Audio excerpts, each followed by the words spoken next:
This YouTube channel does not promote any violent, harmful, or illegal activities. All content provided by this channel is meant for an educational purpose only.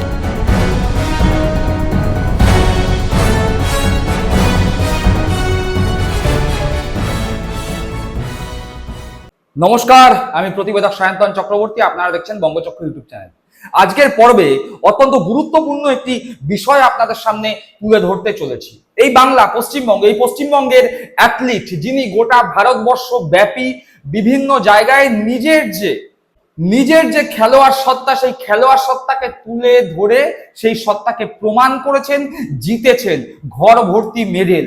সেই athlete যখন তৃণমূল কংগ্রেস প্রার্থীকে কাছে পেলেন, how how করে কাঁদলেন, বললেন আমি দেশের জন্য খেলতে চাই, আমি চাকরি করতে চাই। কিন্তু আজকে নির্যাতন কমিশন আর বিজেপির ঘৃণ্য চক্রান্তে আমার সেই স্বপ্নে জল পড়ে গেল। দেখাবো সেই দৃশ্য, কিন্তু তার আগে পশ্চিমবঙ্গে নরেন্দ্র মোদী, অমিত শাহ বিজেপির সংকল্পপত্রে ঘোষণা করেছে বাংলার মহিলাদের নাকি ৩,০০০ টাকা করে দেবে। ঘটনাচক্রে বাংলার মহিলারা মমতা বন্দ্যোপাধ্যায়ের মা মাটি মানুষের সরকারের পক্ষ থেকে মাসিক ১৫০০ টাকা করে লক্ষ্মীর ভান্ডার পায়।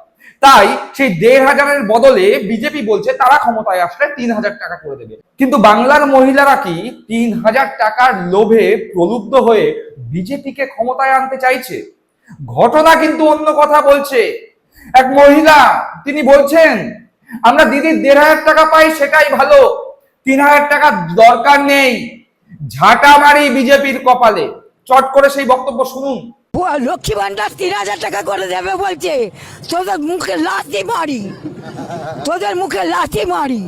দিদি ১,৫০০ টাকা করে দিচ্ছে, তাই সন্তুষ্ট। মা বোনেরা সবাই মিলে খুশি হয়েছে। কিন্তু আমরা জোড়া ফুলে ভোট দিয়ে আসছি, দিদির পাশে আমি থাকবো। শুনলেন সেই বক্তব্য? আর ঠিক এর পরেই আসছে সেই ঘটনা, যেই ঘটনার কথা আপনাদের প্রথমে বললাম।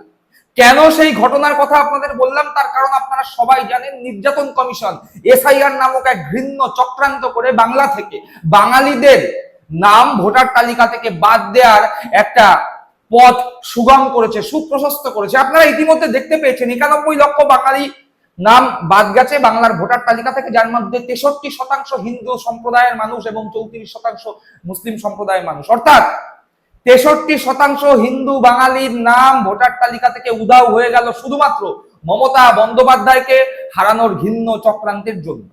আর ঠিক এই পরিপ্রেক্ষিতেই অমিত শাহ বারবার বলেছেন পহলে ডিটেক্ট করেঙ্গে, ফির ডিলিট করেঙ্গে, ফির ডিপোর্ট করেঙ্গে। অর্থাৎ প্রথমে খুঁজবো, তারপর ডিলিট করব, বাদ দেব, তারপরে দেশ থেকে তাড়িয়ে দেব। শুভেন্দু অধিকারীর গলাতেও সেই একই বক্তব্য শোনা গেছে। শুভেন্দু অধিকারী বলেছেন এদের সবাইকে দেশ থেকে তাড়িয়ে দিতে হবে। কিন্তু তারপরে মানুষজন যারা হয়রানির শিকার হলেন, যাদের বংশ পরম্পরায় ৩ পুরুষ, ৪ পুরুষ, ৫ পুরুষ ধরে স্বাধীনতার আগে থেকে যারা এই দেশে বসবাস করছে, তারা কি বলছেন? তারা ক্ষিপ্ত, তারা ক্ষুব্ধ, তাদের ভেতরের রাগ দুঃখ প্রকাশ পাচ্ছে। একবার দেখুন সেই ভিডিও।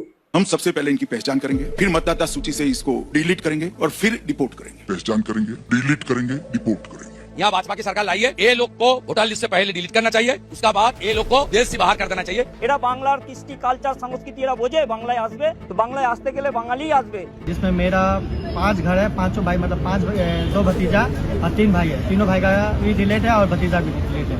26-এ বাংলা ভাষী যারা যে কোনো কারণে এই ভোটটা না দিতে না দেয়া, এটাই হচ্ছে এদের মুখ্য উদ্দেশ্য। এর আসল উদ্দেশ্য যে জায়গায় তৃণমূলের লিড বেশি আছে সেই জায়গায় লিডটাকে কেটে আউট করে দিচ্ছে। দীর্ঘদিন ধরে আমি এখানে ভোটার, এখানে ছোট থেকে জন্মস্থান আমার, এখানে পড়াশোনাও এখানে শিখেছি। লক্ষ্মীর ভান্ডারও আমি দিদির কাছ থেকে পাচ্ছি। আমার মেয়ে হচ্ছে বিয়ের টাকা পয়সাও পেয়েছে, সাইকেলও পেয়েছে। এখন হঠাৎ আমাদের নামগুলোকে বাদ দিয়ে দিয়েছে। ভারতীয় নাগরিক হওয়া সত্ত্বেও তাকে ধরে বাংলাদেশে পাঠিয়ে দেওয়া হয়েছিল। সেখান থেকে মুখ্যমন্ত্রীর প্রেরণায়, অভিষেক ব্যানার্জির প্রেরণায় তাকে আবার ফিরিয়ে আনা হয়েছে। ৬৩ লক্ষ বাদ হয়ে গেছে হিন্দু ভোটার, তার জন্য তাদেরকে আবার দেশদ্রোহী বলছে। এটা তো একবারে বিজেপি বিচারিত। টিএমসি এলাকাগুলোতেই বেশিরভাগ ভোটারকে বাদ দিয়েছে এবং যার মধ্যে হিন্দুর সংখ্যায় বেশি গেছে। কেননা ৯০ লক্ষের মধ্যে 63 লক্ষ হিন্দু সম্প্রদায়ের মানুষ এবং আমাদের বাঙালি হিন্দু সম্প্রদায়ের ভারতীয় মানুষ। বিজেপির মানে নির্বাচন কমিশনের সঙ্গে চক্রান্ত করে এলো। অনেকের মাধ্যমিক অ্যাডমিট, মার্কশিট আছে, পাসপোর্ট আছে কারো, মানে মূল্যবান প্রয়োজনীয় মানে 13টা ডকুমেন্টসের 10টা থাকা সত্ত্বেও তাদের নাম ডিলিট করে দিয়েছে। 2002 সালে তাদের নাম আছে, তাদের 14 পুরুষ এখানে বাস করে, তার সত্ত্বেও তাদের নাম কেটে বাদ দেওয়া হয়েছে ইচ্ছাকৃতভাবে। আসামে তো বলেছিল যে হিন্দুদের কিছু হবে না, তাহলে লক্ষ লক্ষ আসামে হিন্দুদের ওখানে আটকে রেখেছে কেন? তারা অমিত শাহ জবাব দিয়ে, মোদী সরকার জবাব দাও, কেন এগুলা করছে? আজকে এসআই করে মানুষের হায়রানি করছে, এত এত লোক মারা যাচ্ছে। পরশুদিন একটা লোক স্ট্রোক হয়ে মারা গেল, এগুলা কি ঠিক হচ্ছে? মাধ্যমিকে পাস করেছি, আমার এসসি কার্ড আছে, পাসপোর্ট আছে, মাধ্যমিকের সার্টিফিকেট আছে, বার্থ সার্টিফিকেট আছে, সব আছে। তারপরেও আমি জমা দিয়েছি, আমার ভোটটা কেটে। আমাদের বৈধ মানে ঘটনা হচ্ছে যে আমাদের 71 সালে জমি দলিল আছে, আমাদের 68 সালে মাইগ্রেশন। দেখলেন সেই ভিডিও, সাধারণ মানুষ, খেটে খাওয়া বাংলার সাধারণ মানুষ যাদের বাংলার ভোটার তালিকা থেকে বাদ দিয়ে দেওয়া হয়েছে, কিন্তু তাদের সমস্ত নথি রয়েছে।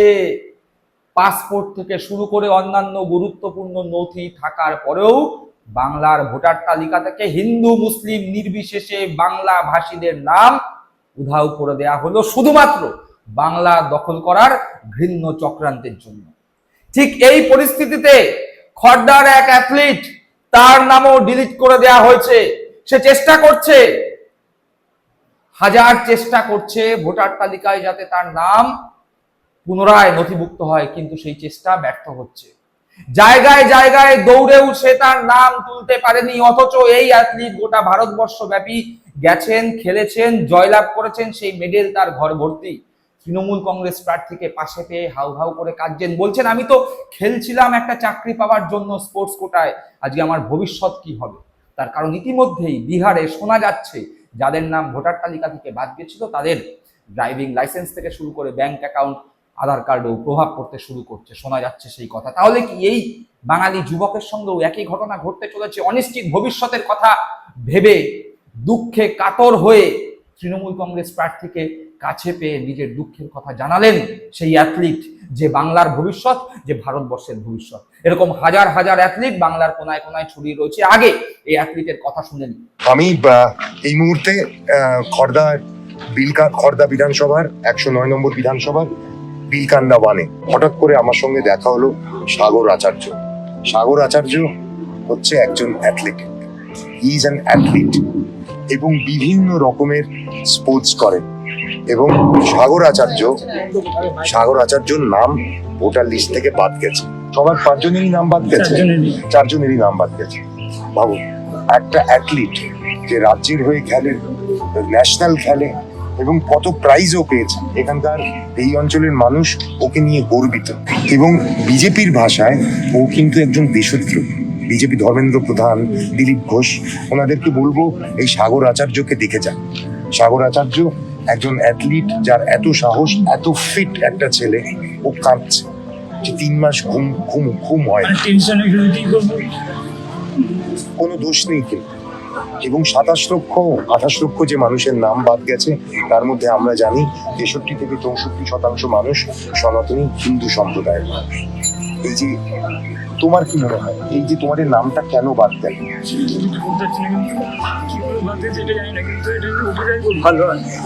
এদের নামটা যে বাদ গেছে, জায়গাটা অনেক কিছু আছে না, সেগুলো যদি বাদ হয়ে যায় আমি তো চেষ্টা করবো। তুমি কোথাও চাকরি করো? চাকরি করে না, কিন্তু তোমার চাকরি একটা সাধারণ নিম্ন মধ্যবিত্ত পরিবার থেকে উঠে এসে একটি ছেলে নিজের চেষ্টায় এরকম একটা জায়গায় পৌঁছেছে এবং ওর একটা চাকরিও চাই, চাকরির চেষ্টা করছে স্পোর্টস কোটায়। এবং সেই সময়ে নরেন্দ্র মোদী সরকার, আমাদের ধ্যানিশ কুমারের কমিশন ওকে কি উপহার দিয়েছে? দাদু 1966 সালে ভোটার লিস্ট পর্যন্ত যে আর্কাইভ অফিস আছে ওখান থেকে বের করে এনেছি, সেইটাও শুরু করছে। 1966 সালে ভোটার লিস্ট আর্কাইভ থেকে বের করে এনেছে আমার এই ছোট্ট ছেলে, একজন অ্যাথলিট। দাদুর যে মানে জমি আছে, সে 1900 কত সালের আগের জমি, সেটা দিয়ে শো করছি, পর্চা সবকিছু দিচ্ছি। ওখানে ইউরো সাহেব বলছে এগুলো হয় না। এটা দেখাই, এই যে এখানে ওর ছবি আছে, এটা একটু জুম করলে দেখবেন। এত মেডেল পাওয়া, এত সুন্দর একখানা স্পোর্টস পার্সন, যে নিজের চেষ্টায় এরকম একটা জায়গা করেছে, সে দেশদ্রোহী, সে নাকি ঘুষপেটিয়া। অবাক হওয়ার কিছু নেই, অবাক হওয়ার কিছু নেই।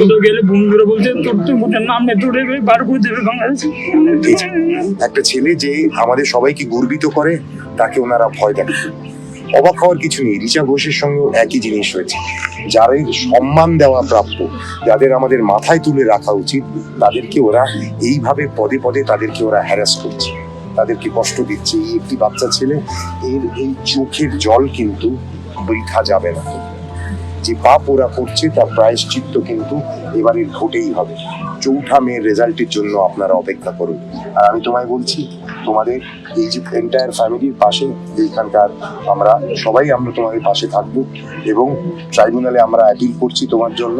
এবং চিন্তা করো না, 4 মের পরে পশ্চিমবঙ্গের মানুষ যখন বিজেপিকে রিজেক্ট করবে, যখন বর্জন করবে, আমরা প্রপার প্রক্রিয়ার মাধ্যমে ফর্ম 6 এর মাধ্যমে তোমাকে আবার ভোটার লিস্টে দেবো। কাঁদবে না বাবু, কাঁদবে না, কেঁদে নিজের দুর্বলতা প্রকাশ করবে না। হ্যাঁ, বন্ধু বান্ধবরা ওরা একটু মজা করে বলছে, ঠিক আছে, উনি অত কান্নাকাটি করে লাভ নেই। তুমি একটা স্পোর্টসম্যানের একটা স্পিরিট থাকে এবং সেই স্পিরিটের মাধ্যমেই তুমি ফেরত আসবে ভোটার লিস্টে। প্রত্যেকটা যে নাম কাটা গেছে তারাও ফেরত আসবে ভোটার লিস্টে। এবং আমরা পশ্চিমবঙ্গে একটা সুস্থ সংস্কৃতিতে যেভাবে দেখেছি আমরা সেভাবেই থাকবো। আমরা সবাই মিলে একবার জয় বাংলা বলি। দেখলেন এই অ্যাথলিট কি বললেন, অর্থাৎ এই অ্যাথলিটের ভবিষ্যৎটাই অন্ধকারের মুখে ঠেলে দিয়েছে বিজেপি সরকার এবং নির্যাতন কমিশন। ঠিক এই পরিস্থিতিতে বাংলার 90-91 লাখ মানুষ এবং তাদের পরিবার।